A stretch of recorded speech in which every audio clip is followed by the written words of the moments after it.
I think that'd be like a nice package there. Yeah. Wow, look at those phones light up. It's Felger and Maz on 98.5, the Sports Hub. Robert's in Watertown. Go ahead, Robert.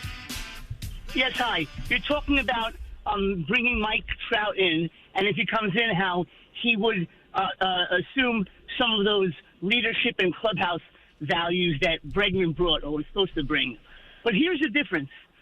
When I see Bregman last year's, the cultural change, I see him tethered to Garrett Crochet because I think it was the acquisition of the two of them that were touted Breslow, and everybody spoke them together. And I think that's what sparked that cultural change.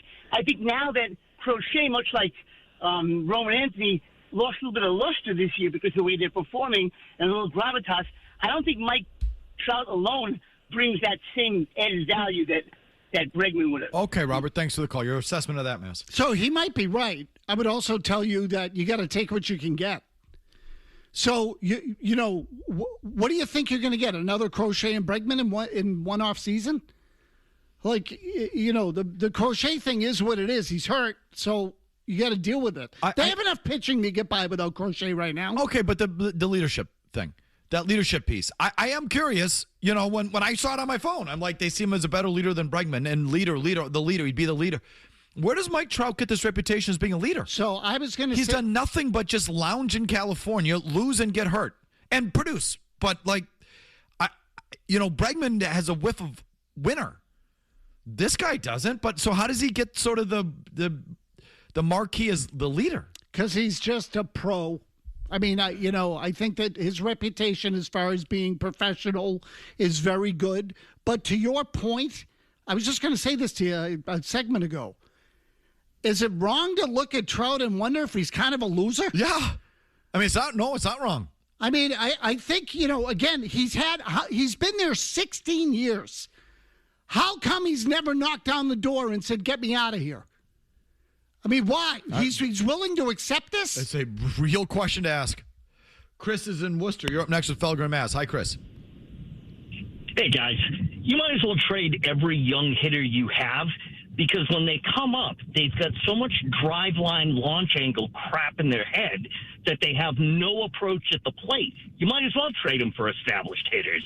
Okay, I'm not doing that. I'm not giving up on Meyer or Anthony right now. I'm trying to build around them. So I'm not doing that. I'm giving them a chance. Murray, I know your frustrations with them. I'm hoping they grow out of it. I just think the talent is there. Meyer doesn't really bother me, and there's been injuries there, too. But this Roman Anthony, every time he swings the bat, it feels like it's something with his back.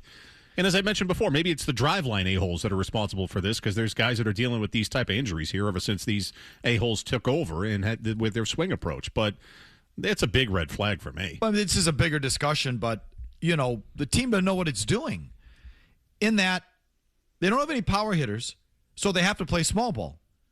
But what driveline does not ask you to hit to contact. Correct. It asks you to launch and put the ball in the air. Correct. So how are you supposed to play small ball if you're swinging for the fences with guys who don't have the power to do it? That's right. It doesn't feel like that's a proper fit to me, Maz. And who's there to sort of recognize that whole thing? Nobody. This is the problem, is they're all over the place. On the one hand, they'll sit there and tell you that the analytics tell us we got to put the ball in the air. But but the Tampa Bay Rays are bunting to win games. That's what they're doing. And the analytics tell them not to bunt, so they do that. Like they have no real direction for how they want to play. It's just about the efficiency and what the numbers say. Dean in Shrewsbury. Hi, Dean. I don't want anything to do with Mike Trout. He's too injury prone, and especially it'd be stupid to trade Brian Bayo, who pitched like a number 2 last year. He had a 3.35 ERA in the second hardest ballpark to pitch in. And he reminds me of Peyton Pritchard in that he's underappreciated by you guys and that I'm in love with him. It all goes back to Pritchard with this guy. Why are you making noises over there, Murray? Get Bayo out of here, too. Oh, I need to have a buffer before I actually pitch now for me to pitch well. He needs a fluffer. Yeah. He's right. Better. He's better with the fluffer buffer. No, and it's good. And that number 2 starter got on the mound in Yankee Stadium and crapped his pants. I was going to say, never mind that the guy you have to put it in front of him gets his teeth kicked in, and he comes into a game where he's behind. Bayo has been better with this little opener thing in front of him. He has. But again, what does that say? Yeah, right. What does that say? So I just, it's been a long time with Bayo. Right. How many more years of, well, this could be the year for Brian Bayo? Enough. So I've sort of reached the point with Bayo, like it's never going to happen because he doesn't have the head for it. Chuck's in the car. Go ahead, Chuck. Hey, I just wanted to comment about the Red Sox seemingly have no floor, and baseball in general has no floor for the absolute basics of the game. I feel like every highlight I see is they're playing Little League baseball. They throw the ball around the diamond, and I think baseball's the worst sport out of all four major sports where there is no floor for just competent baseball to be seen, and that's the biggest problem with the sport. Yeah, well, again, blame the nerds. Blame the analysts. They don't teach baseball. They teach exit velocity and launch angle and spin rate and velocity. No, they teach, that's right. They teach tools. They don't actually teach you how to play the game. Correct. They just teach you how to hit the ball hard. Carabas made a great sort of analogy last week. I don't know, you probably heard it at the time. But, for years with pitchers it was, we'll take the chance on the guy that can throw 98 and we'll teach him how to throw strikes.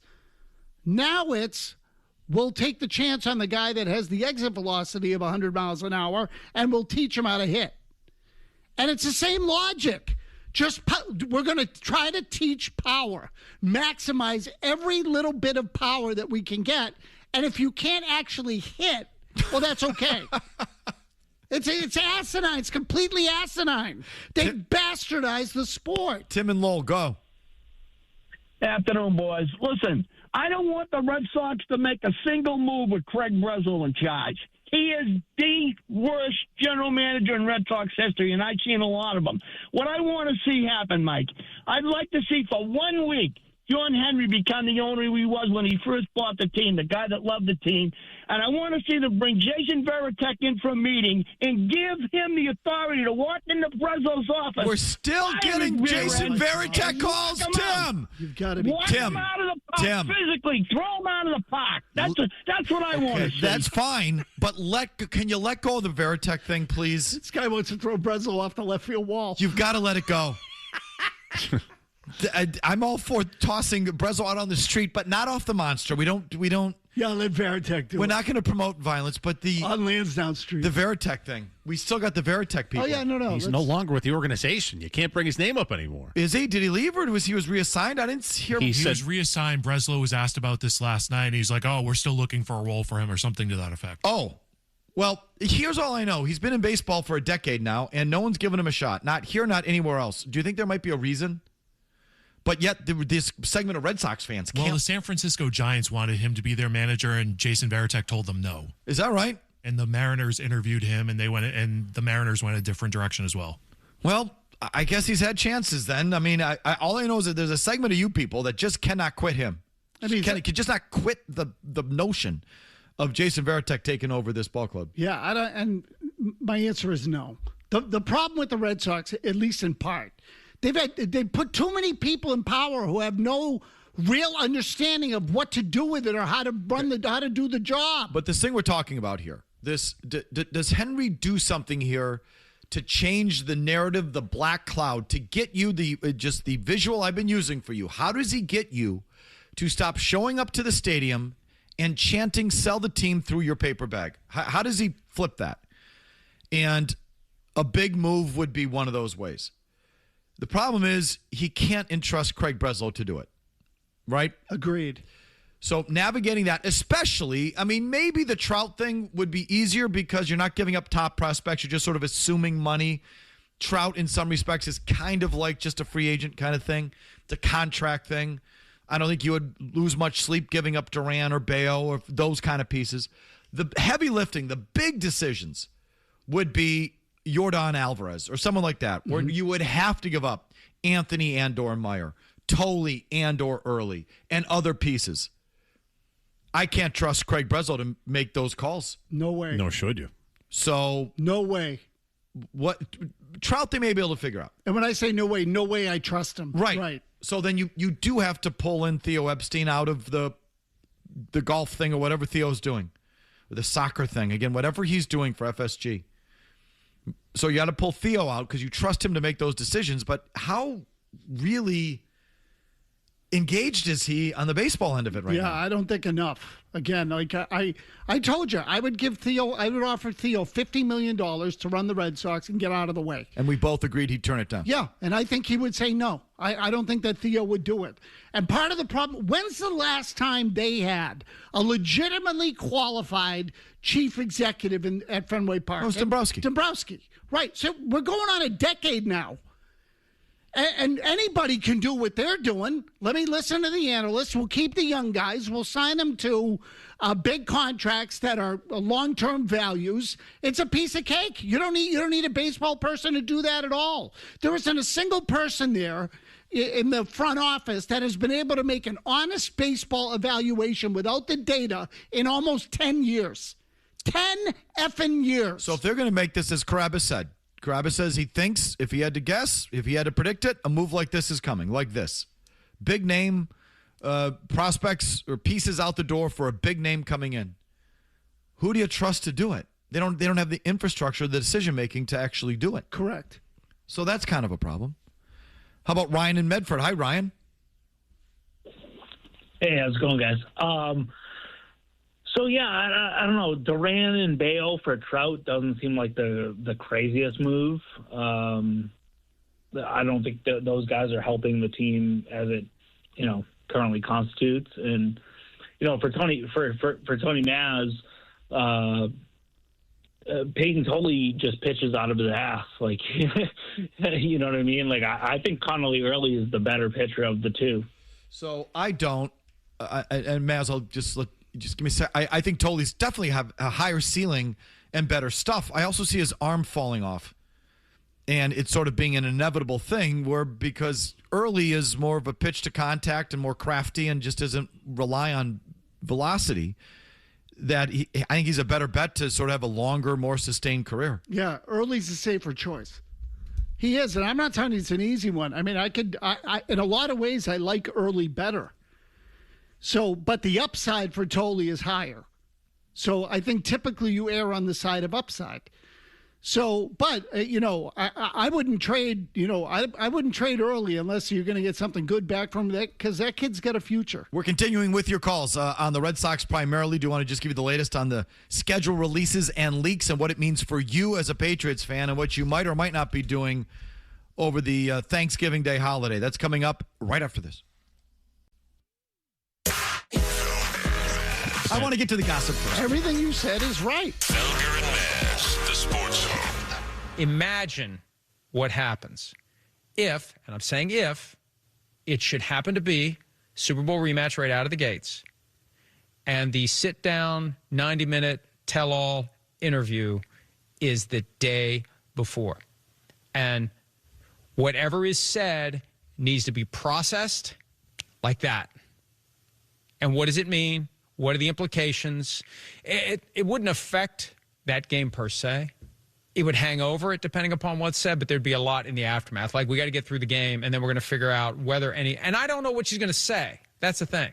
I don't know what she's going to say. But as I've said before, it doesn't take much to be the one thing, depending upon what is said, that could make it untenable for the other party to continue in his job.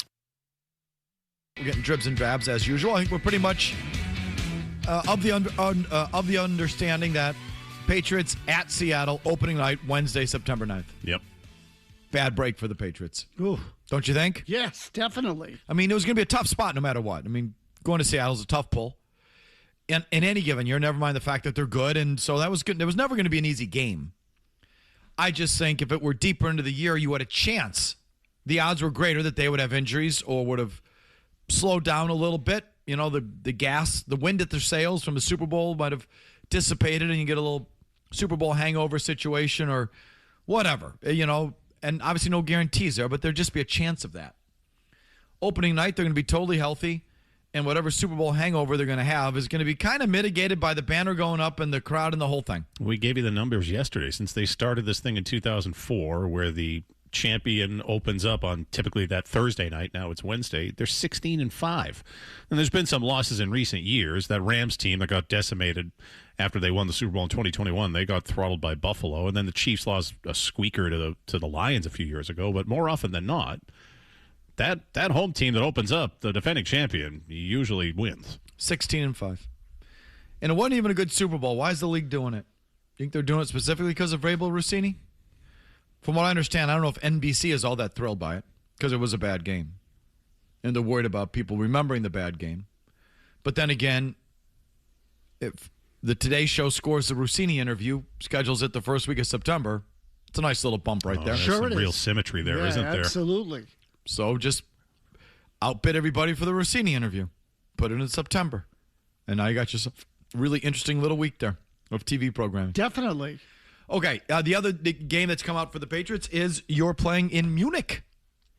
Okay, you got Week 10. That is Sunday, November 15th.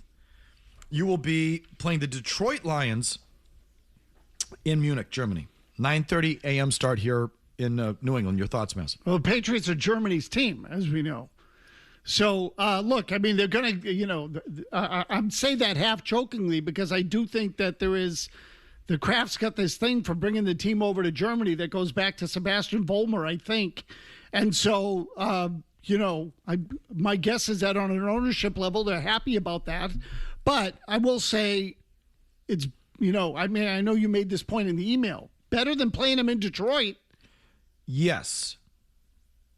And I hesitate, but yes, it is. Yep. I'd rather play Detroit in Munich the week before Thanksgiving than Thursday afternoon in Detroit. Yeah, so I don't want to call it a break because you got to play. You got to fly farther to go, face them over there than you would have if you were playing them in Detroit. But here's what it sets up. I was talking to Zoe about this earlier.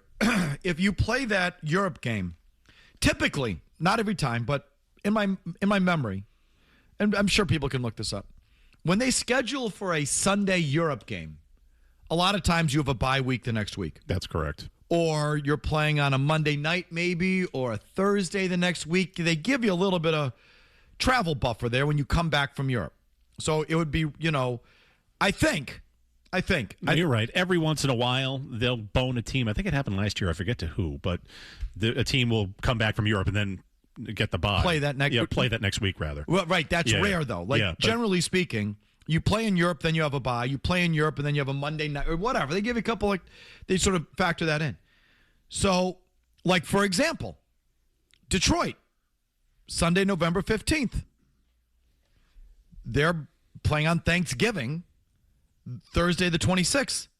Don't you think Detroit's bye week is going to be Sunday the 22nd? Yes, almost definitely. Absolutely. There's no way they're going to make them go to Germany on the 15th, fly home to the States and play on the 22nd, and then play again on the 26th on Thanksgiving. No way. Detroit is going to have Sunday off, Sunday the 22nd. Don't you think going to do something similar with you? Probably. And as Zoe and I were talking, he said, well, watch out for either the Wednesday night game or the Thursday night game of Thanksgiving week. Well, the Wednesday night game was just booked. Packers, Rams, Wednesday night, November 25th. So does that open up the Patriots for the Thursday night game, the Thanksgiving PM game? Because it wouldn't be Detroit, and Dallas is already booked, right? Isn't it against the Eagles? So could it be the Thursday night game, and then there is the Black Friday game as well, right? Right. So does that open up the Patriots for a Thursday night game or the Black Friday game? Certainly. It absolutely does, yeah. And those are marquee games now. They're prime time. They're going to be in prime time more. Absolutely it does. And that's going to be against a good team because they're not going to want to put some bum there on that marquee streaming game. So this is all a way of saying that we've known the opponents forever, but where and when they're playing is going to inform us as well. And I think they're going to have just a killer slate. I mean, just the air miles alone. Vinny has the graphic. Bill Spiros of the Boston Herald calculated. I mean, we all knew it. I didn't know the exact numbers. But in terms of air miles traveled, he has the Patriots with the 5th most air miles traveled coming up this year. And he just measured stadium to stadium, not airport to airport. But they're basically tied with the Cowboys for the 4th most air miles in football. And the Dolphins are all sort of right around the same spot. The Niners have the most. Then comes the Rams, then the Texans, Cowboys, Patriots, and Dolphins are all grouped together, 4th through 6th. Last year, the Patriots had a historic a historically low number of air miles traveled. Played out of the Eastern time zone only twice. Never crossed the Mississippi. New Orleans was the furthest most. They went west. They didn't go to Europe, didn't go to South America, et cetera, et cetera. Well, that's all coming to an end. That's all a long way of saying I just think the schedule is going to be a killer. I know there's been some other analysis of it that's saying it's actually easy. I don't, when you factor in the air miles, when you factor in Germany and then home and then maybe a Thursday night, Friday night over Thanksgiving weekend against a good team, et cetera, it's like add all that up. I think it's going to be a killer slate for them. I really do. Well, I don't think it's going to be easy. I was shocked when I saw that suggestion. The opponents, just the opponents alone, feel like to me that it makes it a challenging year. And then you add in all the travel and everything else. So I think they're going to have their hands full. Okay, so there's that. 617, do you have any other thoughts on the schedule, Miss? Not really. 617-779-0985. Meanwhile, we have to reset the OSHA board that we have here for the Patriots. Number of days since a domestic assault, adultery, cheating, bag of drugs. I don't know what we call that, but we're the now bingo card? Zero. We're back to zero. We're back to zero. We had made it like maybe a couple of weeks, but if you include the daily drip of the adultery stuff, it's really zero. How many days can we ever go with this team without the bingo card? Domestic assault, sexual assault, pink bag of drugs, child out of wedlock, adultery, hand job. Can I say that? Probably not. You know what I mean? Like how many days? So we have to reset it to zero. Generic cheating. Yeah, whatever. Just a cheating scandal. How many days? Zero. Back to zero. Reset it. Reset the thing in the cafeteria. I mean, they almost never get to triple digits. Yeah, can we get a week? It's usually like every 3 months guaranteed. This is the rookie 7th round pick out of Boston College. Quintayvious Hutchins. Quintayvious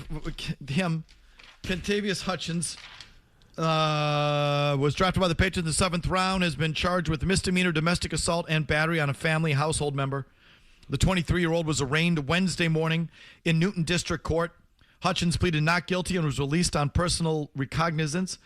The alleged incident happened Tuesday in Newton. WBZ was first to report the news. The Patriots released a statement to Mass Live. I think Stacey just has these, like... It's like boilerplate? Yeah. He just has a stack of them. Yeah, there's a line in it where you just put the name in. Well, listen, what I was envisioning is that he's got a board. Okay, and it's alphabet. You know, it's alphabetical. A for adultery, B for bag of drugs, C for cheating, D for domestic assault, E for ecstasy in Ty Law's bag, F, every letter of the alphabet. They've done it.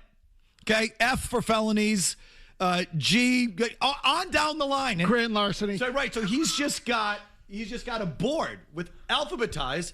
We got another one. What is this one? Domestic assault. Let's go to the D's.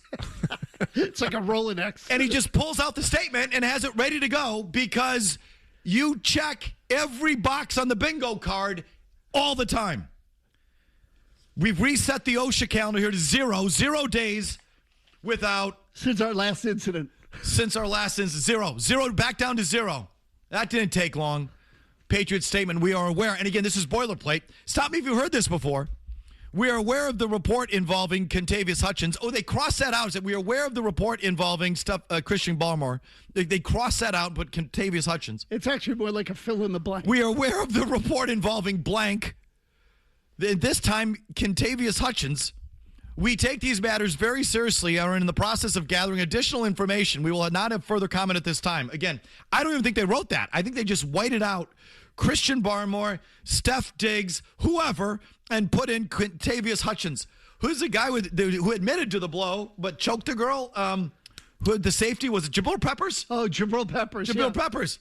I love that. Was my favorite part. Did you choke or no? How about the blow? Well, that's mine. Yeah. This really team, it's like Mad Libs. You ever do Mad Libs? Yeah, it's Mad Libs. Yes. Yeah. Fill in the blank. This freaking team. Don't tell me this is like every team. Just don't tell me. Every team is like this.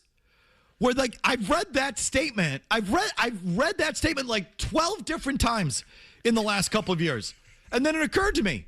It's the exact same statement. They just white out one name and put in the next. Pretty much. They have to do it so often. It's just on and on and on with this team. This poor Mormon kid that they drafted, he must be sitting there calling me like, Mom, you wouldn't believe what's going on here. This is the devil's workshop here. I've never seen anything like this. Every second day, this poor guy Stacy has to give out one of his mimeograph statements about we are aware of the report involving fill in the blank. We take these matters very serious and are in the process of gathering additional information. We will not have further comment at this time. Every second day, there's another one. Good grief. Seriously. Like the kid walks into the office and says, what do I do?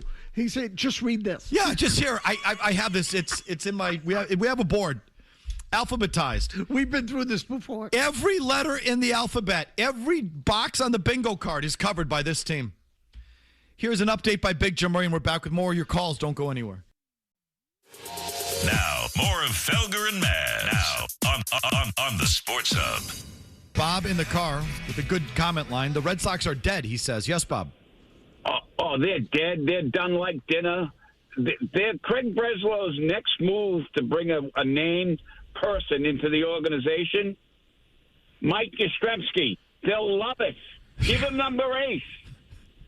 So that won't do it either. No chance. How many people would care about that at this point? Tom in Pawtucket. Go ahead, Tom. Yeah, hey guys, listen. Mike Trout's reputation and in the locker room and his work ethic, it's all great. But I mean, the guy's 34 years old. Does anyone think he's really going to get healthier with age? And to be honest with you, I have no problem giving up young talent for young talent, but they need a bat. I'm just going to throw a name out there. Bo Bichette, the guy was 28 years old. He just signed a 3-year deal. He's hit over 300 3 times in the last 6 years. He's 298, 290. I think that they had Bregman here, and he would have provided all the leadership and professionalism that they really need for these young guys. Okay. But, that's it. That's all I got. So Bo Bichette's a name that I've also heard as well, Mess. So you tell me, did he just sign up? I thought he was the Mets. He went to. Yeah, but he was free last year, right? Yeah, he was, but he signed with the Mets on the same kind of deal that Bregman got, which means he can opt out after 1 year. So he could be back on the market. Now he's not having a great year with the Mets either. Hitting 223 with a 561 OPS. He's right-handed. He is right-handed hitter.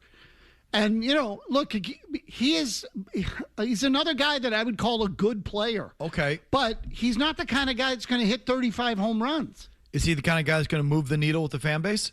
Part of this whole thing is... I understand. They need some needle moving. Yeah. Because it's getting really grim over there. Really dark over there. My answer is no. Not big enough. I don't think so. It's close.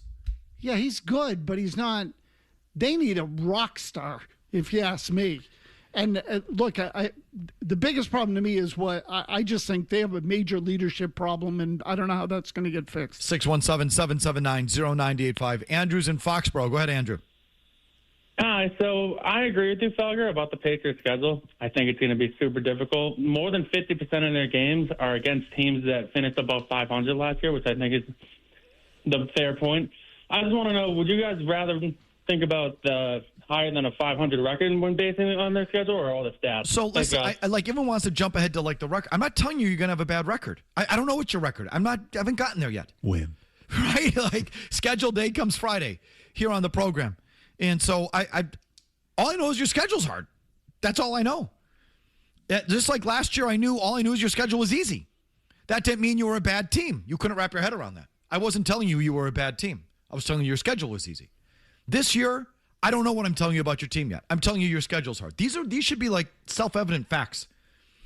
If you don't want to use that word, you can say it's more taxing. That is a fact, given how much they have to travel compared to last year. And the fact that now that you're good, so this is like kind of independent of the schedule, but it's a fact of life of being good. Primetime games, perhaps some short weeks or some funky weeks because now you're on Monday nights, Sunday nights, Thursday nights. Okay, so the schedule, it's nice. Most teams want to be Sunday at 1, Sunday at 1. You can set your clock by it. You could regiment your week. When you're good, you don't get to do that. Everyone's waiting for you. They're going to sneak up on anyone this year. Again, that was the case no matter what the schedule looked like, but that's just a part of it. So you're not sneaking up on anyone. You're going to be playing some funky weeks, some short weeks, some long weeks, some primetime games, a lot of air travel. And your opponents are tough. It's going to be a hard schedule. If anyone tries to tell you otherwise, I think they're smoking crack or just nerded out a little too much, like the Warren Sharp people. Like, just look at it on this face. Well, and again, especially coming off of last year where it was easy, it's going to be the total opposite. So can you one extreme to the other? Can you still have a good record? Yes, of course. Of course you can. I haven't gotten to that yet. Alan in Florida. Go ahead, Alan. Quickly, number one about Bo Bichette. They're booing him off the field in New York.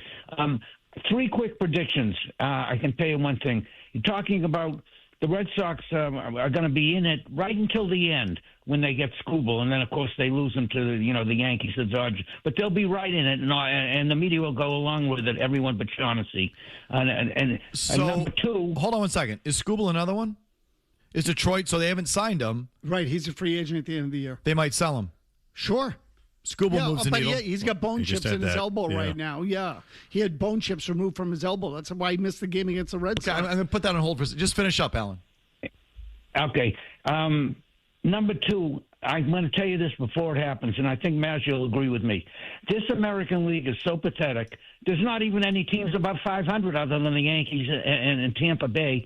They're going to win a few games, and all of a sudden everyone's going to say, "Oh, they're in the hunt for the playoffs." The illusion of contention. True. I don't even know if that's coming this year. They're 2 games out of the wild card or 2 or 3 games out of the. I have no illusion that they're contending. And I am always the guy that says, well, just look at the games behind. Just look at the scoreboard. No matter what you think of the team, the games behind is the games behind. If you're within 3 games, you're in it. I'm not even saying that this year. They suck that bad. Okay, do you put it past them to try to sell you that? Oh, of course not. Of course not. But not even I will buy it. Most years I buy it. Not even this year I'll buy it. Tarek Skubal would move the needle. Sure, yeah, of course. You put him with Crochet, legitimate. You get some serious thunder there at the front end of the rotation. Do you think they're going to pay for him? I would doubt it. Your calls continue at 617-779-0985. We're back to the phones for the 5 o'clock hour, Maz, unless you have a fresh thought for us. God, no. Felger and Maz, 98.5 Sports Hub. Has the managerial change helped the Red Sox? I mean, it's in between. Like, I like the fact that they're running more, but I mean, so I can tell you this with absolute certainty, Tony, on the pitching side, nothing has changed. Philosophy-wise, approach, what they're talking about in the meetings, all of that is exactly the same. On the hitting side, they still historically suck, especially at Fenway Park. So no, not really. No. I can't say that they're that much better. No. People who are touting that the managerial thing has worked. Agree. And I think it's wrong. I mean, their record is better. That's true, right? Yes. But they're the same team. Again, they're not hitting any better. And last night, to me, was the shovel hitting you in the face. Cora got fired after that Yankee series. And if you believe all the reporting, and I do, the decision was made on Friday before they lost at Baltimore on Friday night, which means that it was in the wake of the Yankee series. What happened in that Yankee series? They made a crap ton of easy outs. Their offense was so bad in that series, they scored 3 runs in the whole series, and they saw, in the 3 games against New York, 358 pitches. Do you remember, like, I did a thing on this at the time, where I said to you that that pitch number that they saw combined in the 3 games against New York was the lowest of the John Henry era. They haven't had an offensive series that impotent. Wow. During the entire ownership of John Henry. 2 days later, they fired the manager. Okay? Now, last night, what happened? Zach Wheeler went out there and got 9 outs on his first 16 pitches of the game. That's 16, 1-6, not 6-0. 16 pitches. He got 9 outs. How does that happen? There was talking to Robbie Buckets, our producer on TV last night. He had a theory that it was also analytically driven. That, excuse me, that, trying to avoid strikeouts. Like it's all about striking guys out. And that the deeper in the count you get, the more likely you are to strike out. So swing early at the at-bat to avoid 2 strikes. And Wheeler is a strike thrower, so there might... the game plan was to attack him. Yeah, maybe. I mean, but again, that's stupid. It's stupid. They don't have the kind of hitters that I think can exploit that. So they just need to start having good at-bats, and they haven't had good at-bats all year long. Christian is in, I'm sorry, how about Sean in Marble? Go ahead, Sean. Guys, I heard an idea floated. There's a power hitter out there that a team's willing to take probably half or more of the contract who fits a need at third base, and that is Rafael Devers. I don't think there's any way it would happen, but could you imagine if they gave up nothing and got the Giants to eat a whole bunch of money and brought him back? And for that matter, you could probably even get Bogarts for nothing right now, too. Okay, why are we talking about that? Well, I'm with you. I think it's a realistic possibility in any way, shape, or form? No, but I'll play the game. What if I'll play the game just for the hell of it? What if the Giants have to eat half the money? Okay. Would you take him back? Yeah, I would. Would they after how that? No, I doubt it. After he told John Henry to go F himself? I doubt it. Okay, so I mean, talk about it looking like the money if they did that. So then they wanted to sit there and say we had to get rid of him because of his bad attitude. Then the Giants eat half the money and you take him back? Because, again, at the end of the day, they don't really care about the attitude. They care about the money. And they wouldn't do it because of their foolish pride. Like, they wouldn't want to look even worse than they already do because it would show that it truly was about the money if they brought him back. I mean, it's just, you hear that all the time about bringing the guy back. It almost never happens. I said this to Carabas last night. I'm willing to bet, I guarantee you, that by the end of this season, Rafael Devers will have more home runs and RBI than anybody on the Red Sox. If you want to make that bet, I'll make that bet. So, and you can say he's having a crap year, which he is. He's been one of the worst players in baseball thus far based on WAR, which he has. All of that is true. By the end of the year, he'll be better than any of the collection of bums that you have. The issue isn't that you let go of Rafi Devers. It's what you replaced him with and what you use the money on. As always. Okay, that's the story. Did they make? I mean, I wish I could say they made the right analysis on Rafi Devers.